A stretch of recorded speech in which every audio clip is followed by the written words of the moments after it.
Hi, how are you? Can you hear me? Perfect. Welcome. Thank you for all being here today. My name is Jean Setzfund. I run education for AARP.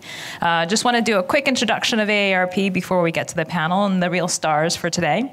As some of you may know who AARP is. We're a membership organization representing the interest of our 38 million members and those over the age of 50.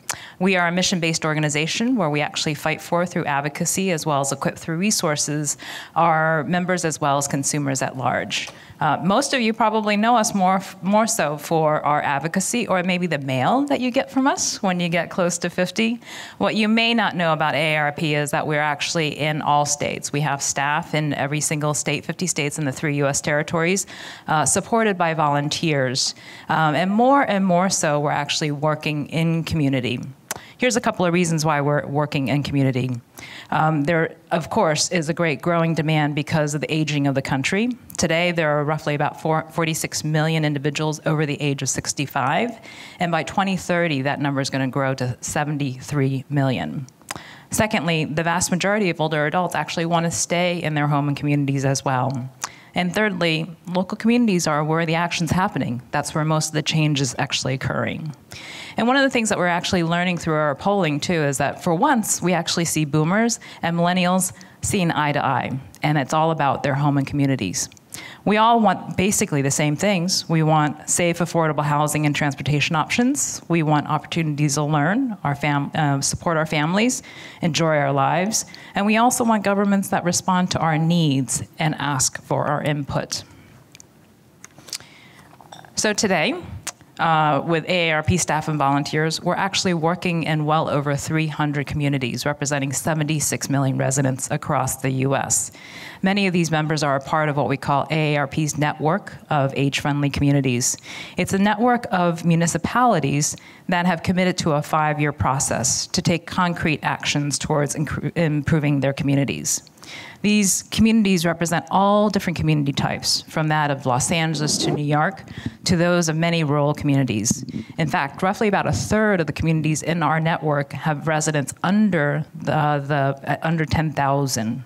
And frankly, some of the best innovations that we see across the country are coming out of places that we call the heartland of the country. And a lot of them actually have really tapped into the value of what we call the experience class. Why is that? There are, for the 50 plus, they're a major force to be reckoned with when it comes to the economy. We're all workers, they're entrepreneurs, and we're consumers. Secondly, the 50 plus actually adds a lot of richness to communities through their volunteer efforts. They have time on their hands, and they have passion to change their communities. Last but not least, the older population are absolutely a political force, particularly at the local level. So I invite all of you to come visit us at the exhibit booth, where you can learn a little bit more about the resources that we have to offer, both in terms of the challenge that we provide. We've provided funding to over 220 different projects in the last 2 years, and we highlight a lot of the good work, particularly of local leaders, through publications. And we have both of those at the exhibit. And without further ado, I want to turn it to Jim to talk a lot about what we're hearing about today. Thanks so much. Thank you very much, Jean. Thanks for having us here today. Thank you all for coming to this session. I personally am really excited about the time ahead of us. My name's James Fallows. I'm a longtime writer for The Atlantic. I'm going to be the MC, which is a great opportunity since one of the panelists is my wife, and I'll have the chance to grill her outside normal circumstances. But the reason why Deb and I, Deb is the one down on the opposite end from me, are so glad to be here for this next while, and so honored that our guests have joined us, is that over the past 4 or 5 years, as you may have heard other times in the conference, we've been traveling around the country trying to collect stories of leaders, organizations, people trying to renew the country at the local level. And the theme we've largely presented is that at just the time of such darkness and paralysis and division and zero-sumness at the level of national politics, there's a real renewal happening around the country. led by people you're going to meet in just a minute, and with stories like the ones you will hear. I think what's also so interesting is it connects to two of the big themes that have been part of this City Lab conference. One of them is, in fact, the way in which challenged communities have been coming back. We're here in the city of Detroit, and that's been a leitmotif of what we've heard about Detroit. The other is the importance of scalability and sharing, and trying to learn from examples of what works and what hasn't around the country, telling the stories of what has gone on. So that is the context within which we are glad to have this panel. Joining me, the people you'll hear from, to my immediate right is Ashley Swearengin, who, as you know, was for 2 terms a very successful and popular Republican mayor of the city of Fresno, California, is now the head of the Central Valley Community Foundation in California, and is really involved in trying to pool the efforts of a part of the country which, if it were its own state, would it be the poorest state in the country, the Central Valley, or how would it rank relative to Mississippi? And you'll see why I'm asking about Mississippi. Well, it would probably challenge Appalachia and the Mississippi Delta for being among the most chronically economically distressed. So that's not my Chamber of Commerce speech, but it is, in fact, what the data show. So definitely a struggling region and ag economy. Yeah. So we're going to hear from Ashley about what she has done in Fresno, the larger messages of that, and what she's doing now in the Central Valley, and why this matters in the rest of the country. Next to her is Raj Shaunak, who is the Vice President and Head of Workforce and Community Development at East Mississippi Community College, I believe, but more significantly is a person at the absolute center of the economic and educational reinvention of the Golden Triangle of Mississippi. And both Ashley and Raj are central figures in our book, Our Towns, and we are so honored to have met them over the years and to have them join us today. And down at the end is the famous Dr. Deborah Fellows, who is renowned around the world.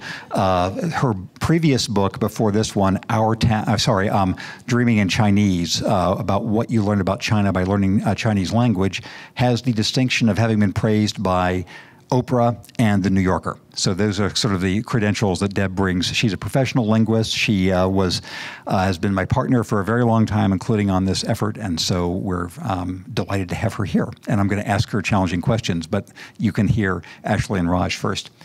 So Ashley, and what we're going to do is I will interview my fellow panelists here for a while, and then we'll involve you all in discussion. But Ashley, let me start with you. Can you give briefly the story of Fresno, why it is significant nationally, what its problem was, what its direction seems to be, and then things you think can be learned about the mindset change you've tried to bring about in Fresno, about the industrial change, the downtown change. What's the story of Fresno that people gathering in Detroit should know? Well, first of all, greetings everyone from Fresno. It's always good to be here in Detroit and in the Rust Belt, and particularly honored to share the stage with the people who are to my left and right, because they are inspirations to us and our work in Fresno and in Central California. So the story of Fresno, I think I'll just drop down into where we are today. I started telling my fellow Fresnans when I was in probably about my 5th or 6th year in office that Fresno was 20 years into a 40-year fix. So we are really after generational change in Fresno. And that first decade of work was really about trying to prove to people that things were not okay. And that might seem like a really simple thing to point out when, as Jim just mentioned, the data suggests that we're among the most challenged regions in the country. But our struggle is the fact that it's really been a chronic economic distress, as opposed to one particular event, the factory closing down, or some of the other stories that we see in major American cities. Our roots are deeply in agriculture and production agriculture. So there are 15 million acres of production farmland all around central California, and we're the major city right in the middle of that. And so for 60 or 70 years, there's just been such a dominant focus on production agriculture. And while today it is not the story of where the concentration of poverty comes from, certainly you can tie the roots back there probably 2 and 3 generations ago. But when I first started working in the civic sector in Fresno in the early and mid-90s, and I had just moved to Fresno in 1987, I remember it being at convenings and chambers of commerce events and things like that. And our unemployment at the time was 18%, 19%. When I graduated college in 1994, 18% unemployment. And I remember thinking, being new to the region, like, what is wrong with this place? And I actually really like it, and I want to put my roots down here and have a future in this area. But the entire civic sector just seemed to be satisfied with these chronic economic conditions. And it was always explained away as, well, we feed the world. This is our contribution to society. Our unemployment is cyclical, and so it's just our burden, our cross to bear, and we do it so that we can maintain the lifestyle and we can provide the food that we're so proud of providing around the world. And that answer to me was just not satisfying. So there were a good number of people who were starting to agitate at this time, digging into the data a little bit more and recognizing that while that was the story probably 20 years prior to that, it was no longer the case. And even during seasons of peak agricultural employment, our unemployment levels were still double digit, 2.5 times the state and national averages. So we spent a good decade literally just trying to disrupt and sort of blow up the civic sector in Fresno and just demanding that people see that things were not okay and that our future was only going to continue to be the same sort of trajectory, and in fact even worse if we weren't really aggressive in changing the direction of the city. The next decade, and I'll end with this, so don't worry that I'm going to talk about one day at a time for 40 years, but the next decade really was all about major public sector reform, and that's really the decade we've just finished. Significant gains because of that first decade of agitation, new leaders showing up, a higher standard, higher expectations for our anchor institutions. That led to a decade of very aggressive and really nationally acclaimed leadership in the public sector, K-12 for sure, higher education, and then local government. And so we have turned the tide significantly with those anchor institutions really helping to steer the ship in a different direction. But when I look back over the work of the last 20 years, I think to myself, none of it will matter if we don't crest the hill. None of it will matter if the next decade is not a decade of execution and capital investment and actually fulfilling and scaling, which is such an important point of this conference, scaling the things that we now know are rooted, they're showing results, but they're not to city scale. So really, that's our work that's still cut out for us. And I'll just pause with that. Well, thank you. And there's a lot that's going on in Fresno, and we can talk about that later. Also, it's in our book, too, which it talks about what actually is done there. Raj actually mentioned that Central Valley, California had this chronic situation of impoverishment. You are working in northeastern Mississippi, which is sort of a symbol of that. Tell us the story essentially of the Golden Triangle and what the rest of the country should appreciate and learn from what you've brought about there. Thanks, Jim and Deb. It was a pleasure having y'all visit us. I do have a Mississippi accent. I say y'all now. After having lived for 40 years in Starkville, Mississippi, I have acquired Southern. Okay. Like every other rural state and community, Mississippi had a work ethic that was excellent, low skill and low education levels. From 1993 to 2003, we basically lost 35% of our manufacturing. Most of it was low skilled, low wage. It included things like cut and sews that were in every small town. But it was a job. It gave people hope, and they went to work. But whether it was trade or it was just change in technology, things had to change. Then in 2003, we were lucky, Jim, that American Eurocopter decided to locate in the Golden Triangle. I would say that that was the catalyst that led to tremendous changes that have occurred in the Golden Triangle in the last 12 to 15 years, more than $7 billion worth of net investment and 6,000 new jobs. For a small town, a small community called the Golden Triangle, the total population is 150,000 or less. That is tremendous improvement. People are hopeful, optimistic, but it required, like you just said, education, civic leadership, local businesses, philanthropics, and others thinking of it as a community. And that is the strength. And I think regardless of what is going on at the national level, there are still crucibles of experimentation that are going in these little small communities that may be the way to lead change, a positive change for the whole nation.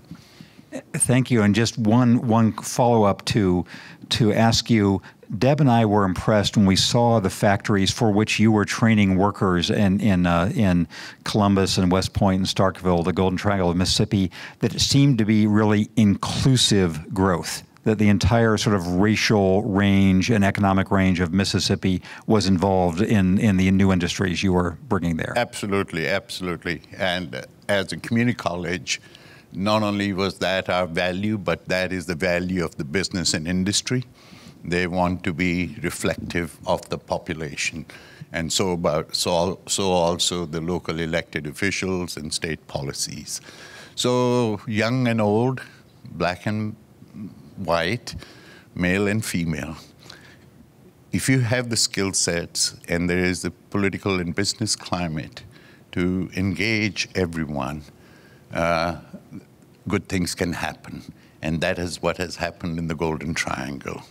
We have retrained people who were making hot dogs and spiral cut hams, very good for Thanksgiving. But that industry shut down. Now they're making and have been retrained to make helicopters, making advanced engines for PACCAR in 12.9 liter automated manufacturing, making tires, not the old tires, but requires high-level skills. It's all automated. So how do you take people who had low educational attainment, perhaps their skill sets were rusty, to retrain and go into modern manufacturing, because modern manufacturing is wealth generation for our community. Yeah, great. So, Deb, what would you like to say? So, listening to both Ashley and Raj, I want to talk about schools that we saw in each of their communities. And I think what I'd like to say here is that the message that both Ashley and Raj are sending out have really gotten a foothold into K through 12 education in both of their towns in an interesting way. In Fresno, there's a charter school that is oriented around civic and cultural life. And this was started about 5 years ago by a couple of moms in the town who were living in the urban center of town and in a fairly fringe area, and wanted their kids to grow up with a sense of the strength of the civic life that was required and encouraged in Fresno, and also the cultural life. So this Kepler school focused entirely on that, and they were in a very modest building next door to a church, but considered the 2.5-mile radius from their school into urban Fresno part of their school grounds and their playgrounds. So they really embedded themselves into the community gardens, into the city hall. One story I heard was on National School Choice Day, the kids from the Kepler School marched down to City Hall to engage in a conversation with Mayor Swearengin, and then went on the radio to talk about it. They're next to the Mural Art District and the Tower District, which are, both of those are in arts and technology. The kids hold an art hop in their school, so they're engaged with that.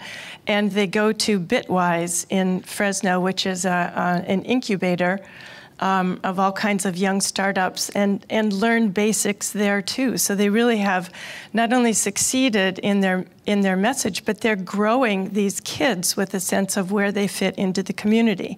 And the renovation of the downtown Fulton Mall into a new area. So they're going to train at least 400 kids coming out of 8th grade with this deep sense and probably keep them all in Fresno. In Mississippi, it's a bit of a different story. There is a very progressive school in Columbus, Mississippi. It's called a governor's school. There are about 20 of these around the country where they are junior and senior grades, public boarding schools that draw from around the state. In Mississippi, you've got kids from the Delta, kids from shacks and shanties and double wides, and you've got more affluent kids from the suburbs of Hattiesburg. It is a math and science training school that takes, for example, Donnelly Gunn, a kid from Columbus, Mississippi. By the time I saw him, his vision was to build a small level 3D wind turbine to send to third world countries so they could create energy to power cell phones. But to do that, he also had to build his own 3D printer to create these little parts, which he could also export to third world countries. He's actually doing them, but at the point of his message, he wants to come back to Starkville in the Golden Triangle to start a company that way. So you see these different kinds of experiments. They're very place-oriented, but of the spirit of the town. So there are many lessons I'd like to get Ashley and Raj's and Deb's judgment on, but I'm going to concentrate on one in the time we have here before we begin our discussion, which is all four of us here come from traditionally looked down upon parts of the country. I'm from San Bernardino County. You're from the Central Valley. You're from Mississippi. Deb is from Rust Belt, small town, Ohio.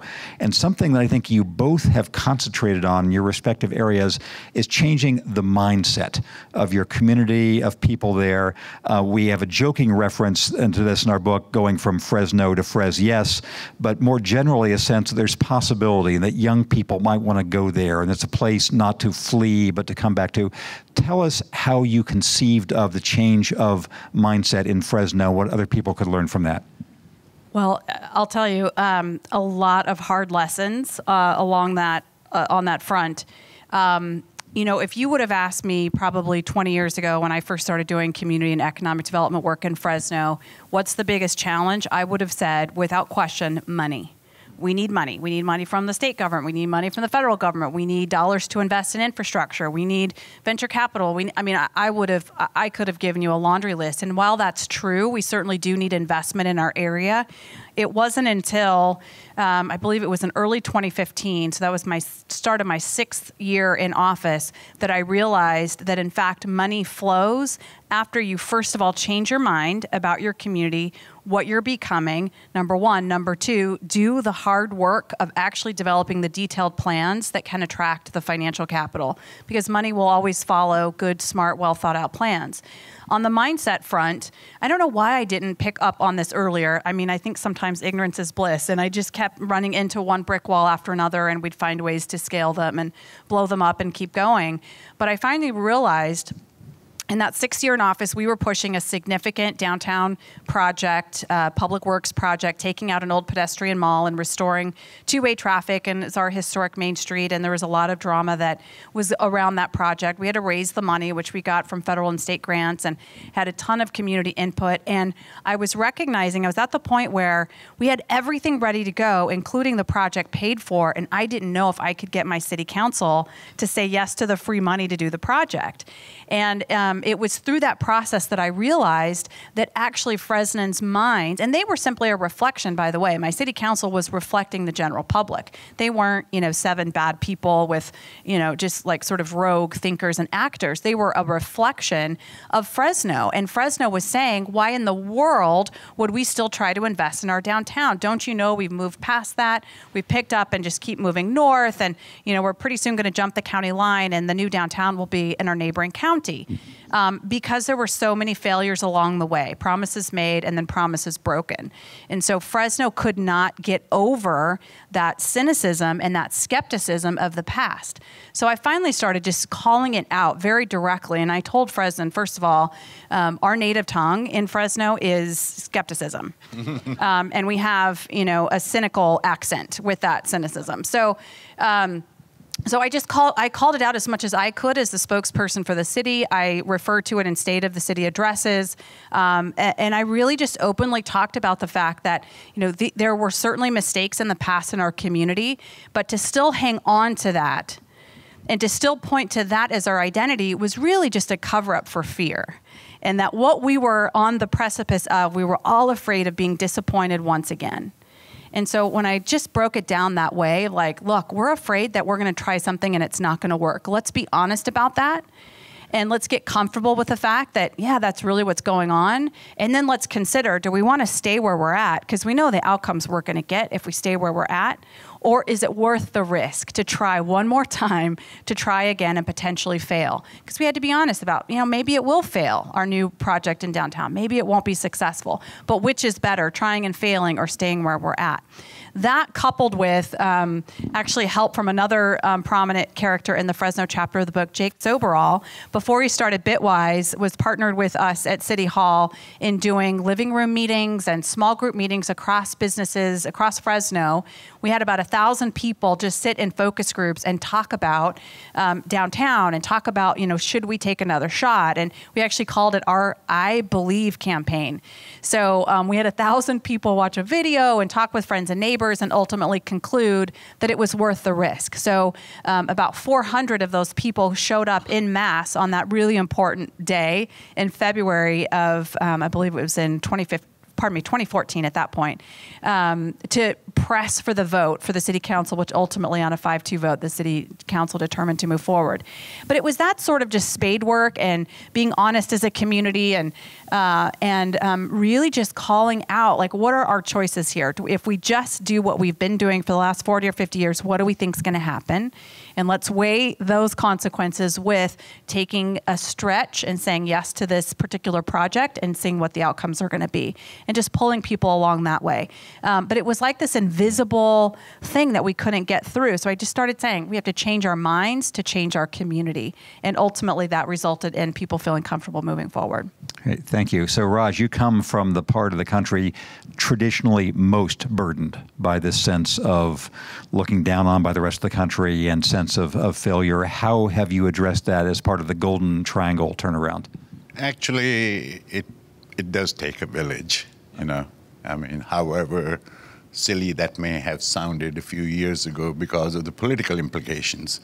But local elected officials, a firecracker of an economic developer, and Joe Max Higgins, if you don't know him, you should know him.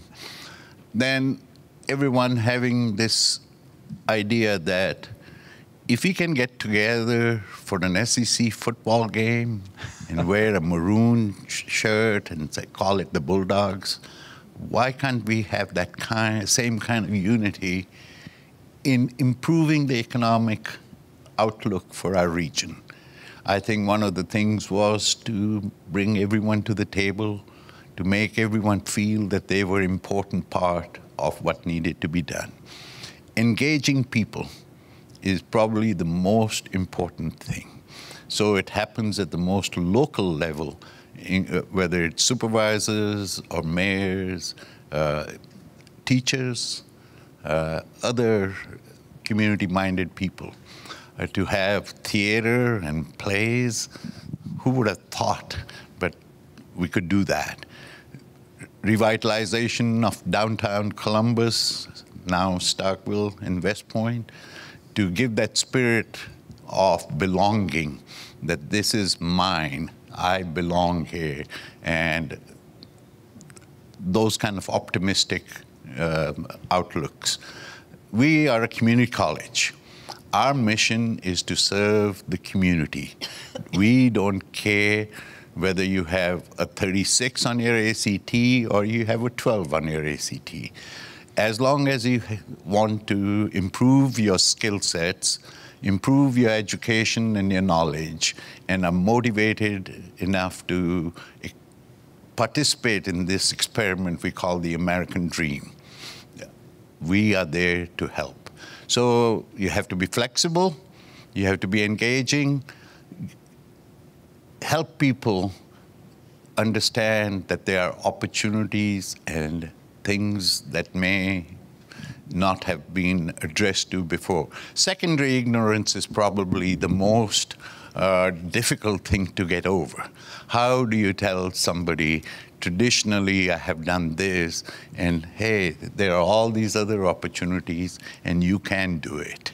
Those kind of things, it's community building, economic development, and taking pride of ownership in what we do. So, Deb, would you mention briefly the Eastport language issue? Yes. Oh, and then that's just what I had in mind. We've been married so long.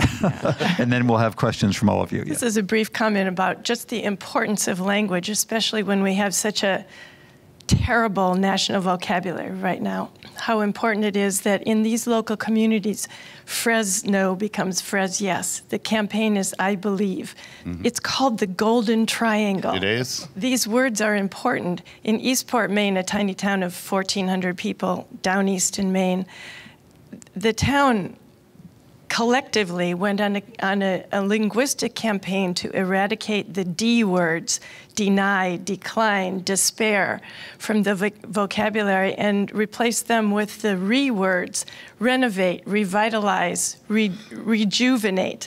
And it has moved into the reporting about that town and moved into the kind of mindset and spirit and certainly the vocabulary of the town, which is important as a way of reflection of the self-image people have in their towns.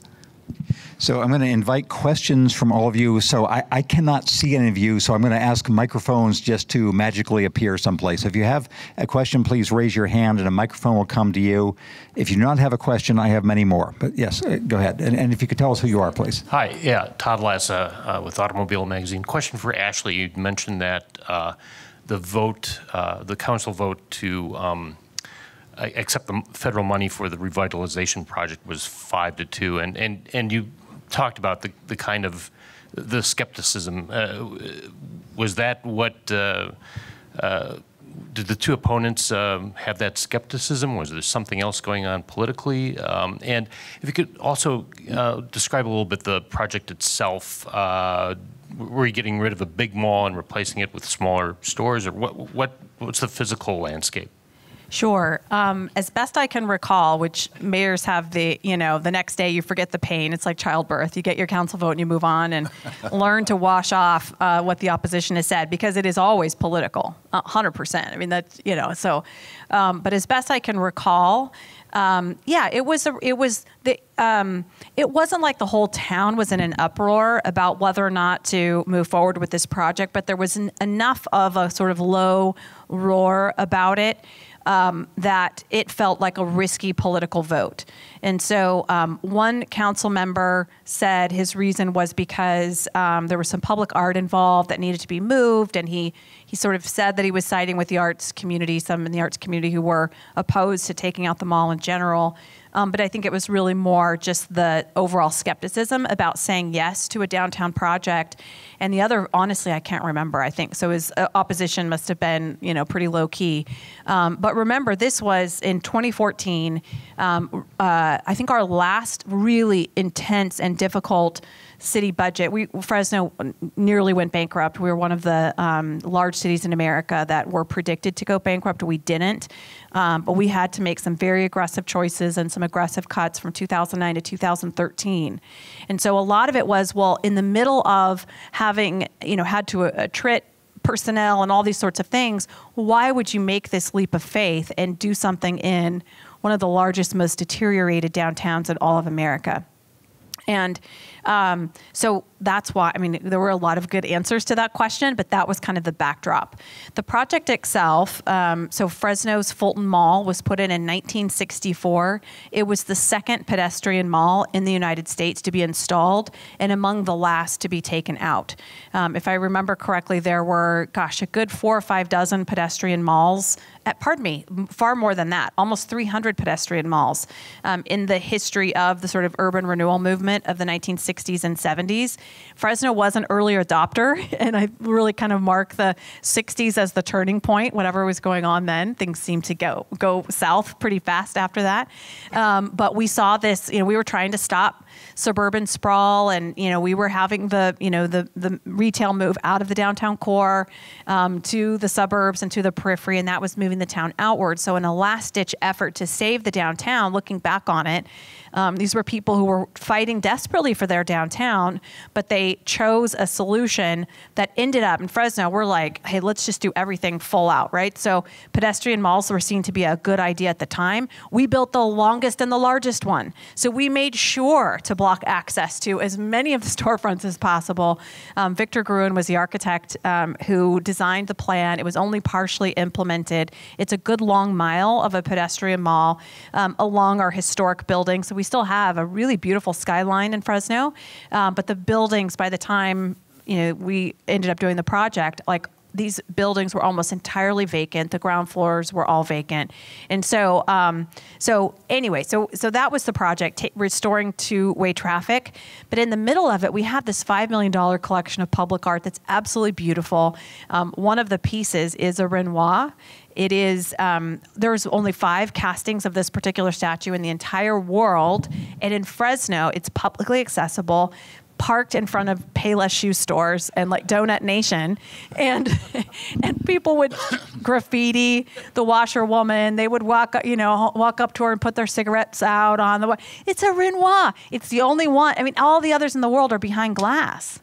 And this is Fresno. So we had to figure out how do we carefully recurate this beautiful collection of public art and create vibrancy for ground floor retail. And that ended up being a $20 million project with $5 million going to just restoring and recurating that art, all paid for with federal and state grants and some local transportation grant dollars that we had. But since that time, that $20 million project has gone in, we've seen about $100 million of private investment in that 6-block area. So, next question. Again, is there a? We've got it over here, Joe. Good, thanks.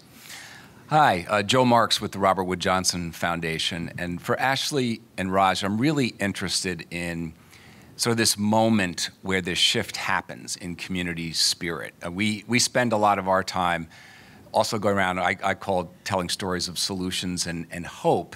And I wonder, is it one or two, you all and maybe a Joe Max Higgins, these intrepid spirits that can sort of carry a community, and then there's this viral thing that happens and it catches with a few others.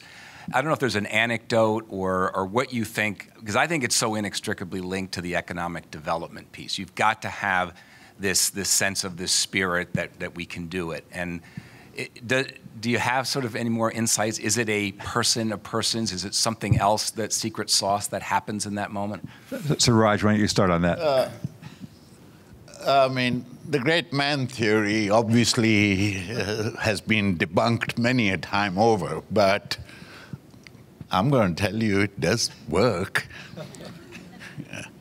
If you have a few people who get together and say, what we've tried before hasn't worked, have some belief that we can move not only incrementally, but after a few steps, we can take on tasks that people thought would not ever happen. Yes, it took local elected officials, and I'm going to name one, Harry Sanders and other people, Joe Max Higgins, Dr. Patera, who was the president of Mississippi State University and University of Alabama. People who have a vision, but then it takes a lot of folks who are going to do the hard work and the execution and be persistent, dedicated, determined, and not let things come in the way to put them off, okay? I compared all of this as a 3,000-meter steeplechase race rather than 100-yard hurdles, okay? It is a steeplechase. You're going to fall, sometimes in the water, sometimes just flat out just fall. But if there are people who are positive, invigorated, and then this little experiment, they scale it up, and it opens many other people's eyes. Then you get the state officials coming in saying, if you can do it there, let's see if we can replicate it in other places. So yes, the great man theory works, but a team is a lot better. Yeah, I would say very much would echo that sentiment. And in Fresno, when I look back on that first decade of really pivotal work that was going on, there were like some starter fires in a couple of key locations. And then I think the job of leadership was to try to bring those together and make a bigger fire. And it's always just about putting another log on and getting that bonfire big enough to where you can see it from space. And so in the early days, the starter fires were very much at our university.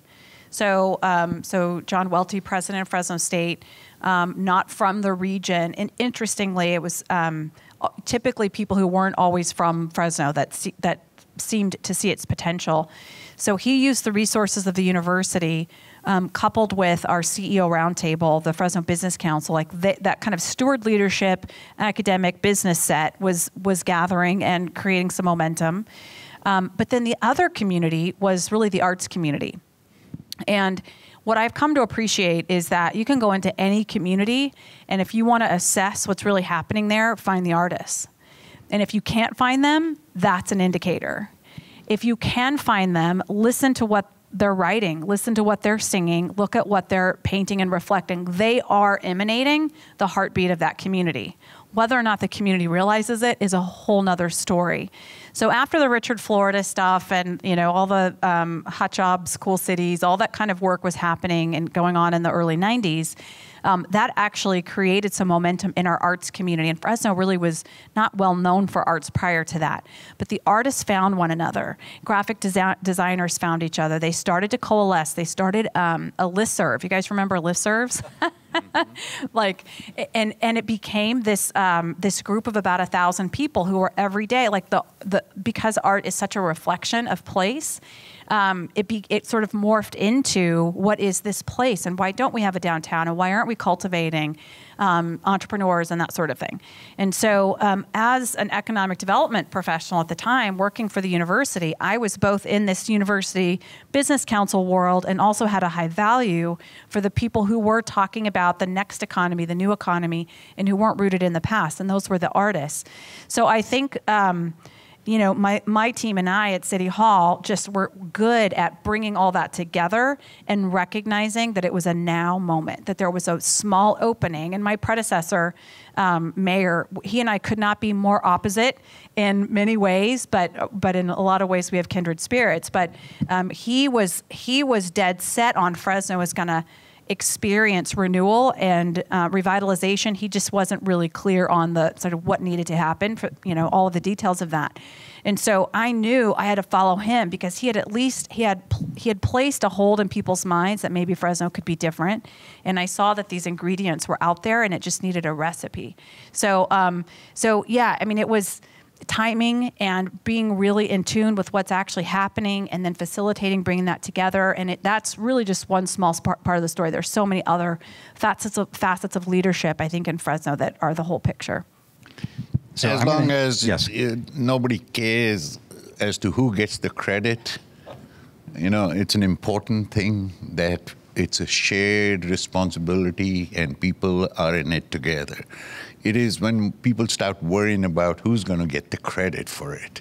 Okay, this is what has been one of the best things in our community was the 3 counties, whether it was elected officials, mayors, school teachers, or whoever, they just decided we were going to work together and change the trajectory of the lives for our residents. Okay, so it is important that we take the same kind of things to our educational system, whether it's pre-kindergarten or kindergarten. She talked about MSMS, Mississippi School of Math and Science. People from all backgrounds come there, but when they see that there's a synergy and they can do things, you can move tremendous planets rather than small rocks. And my whole, go ahead, sorry. I'll just knit these two together and talk about the arts program at MSMS, the Math and Science School. We completely agree with Ashley about how the arts are a serious underpinning and driver, not only economically, but spiritually of a town.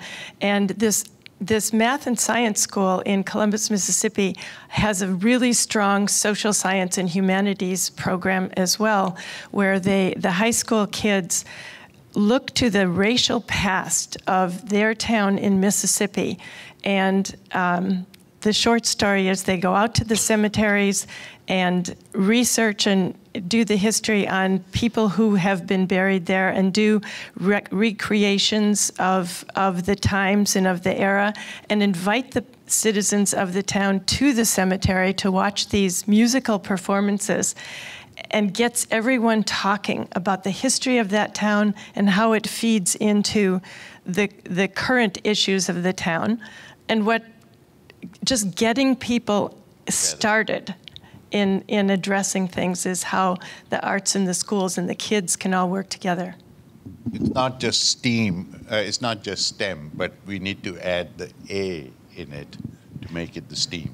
So as part of the overall flow of the conference, we need to adjourn here in just a minute, but I'm going to ask each of our panelists to say just one more sentence or two sentences of the main thing you would like people to know about Fresno. You haven't mentioned, that you might not have mentioned so far. The main thing, Raj, you'd like people to know about your part of Mississippi.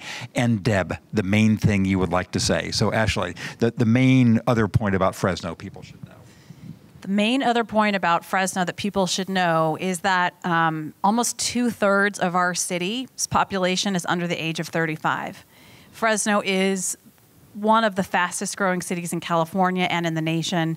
It is a diverse and dynamic place, and to me it really will determine the future of California. Great, thanks. Raj. And in the Golden Triangle, we still, after the high aspirations, we have unmanned aircraft, we have steel, we have all that, but we got to invest in our young people, and we are continuing to do that, and in spreading hope and ensuring that the future is bright, and the stereotypes that y'all may have, forget that. We need to forget some of the stereotypes that we live with ourselves and just start all over again and say, yes, we have the best writers in the United States come from Mississippi. Some of the best musicians come from Mississippi, and we want to be known for some of the best engineers and other entrepreneurs.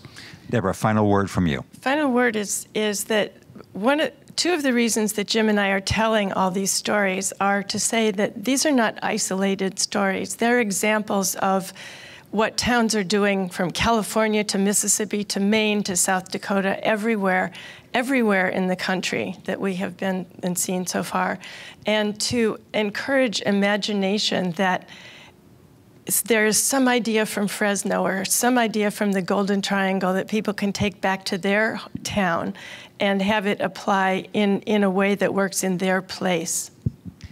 Please join me in thanking Ashley Swearengin, Raj Shonak, and of course, Deb Fallows.